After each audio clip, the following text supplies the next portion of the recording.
Your year-end speech is probably one of your big concerns right now. Yes, you know how to give office party speeches. You have yours nailed, and that's all ready for this week's office party. But the small matter of your end-of-year summary is still pressing. Typically, when you think of an end-of-year speech, you imagine heads of state or government. A Kim Jong-un New Year speech isn't filled with bonhomie, and a politician's New Year speech is often a chance for a new beginning.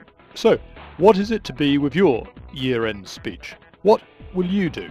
Well, your task is different. It's more personal, for one. That's probably because you'll have to look your audience in the eye, both on the day of your speech and, of course, for the rest of the year.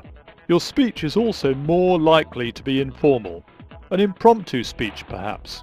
But don't be fooled, because your year-end speech might look impromptu, but you will need to commit time and effort beforehand.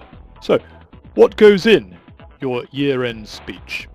The contents for your year-end speech could well include major achievements of the year, important relationships or contracts, new distribution partners, expansion into new markets, new members of the team and farewells, sponsorship, charitable giving and work in the community, awards and recognition.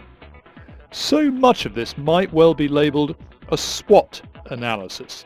Fair enough, that might well be true. But your task is not to bore for Britain with your year-end speech. You want your speech to be as uplifting and positive as possible. It's true, there might well be metaphorical clouds on the horizon, and of course you are entitled to say so.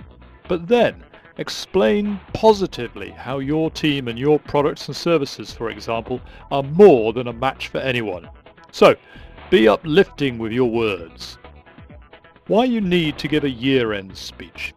Your year-end speech aims to rally your team for the exciting year ahead.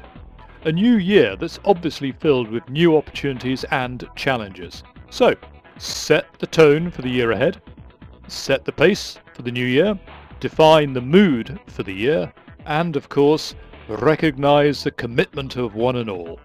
A question that's often asked is, when should I give my year-end speech? But seriously, it does get tricky at this time of year.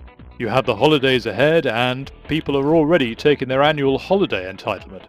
Therefore, it's best done well before the big getaway. And the mechanics of your year-end speech?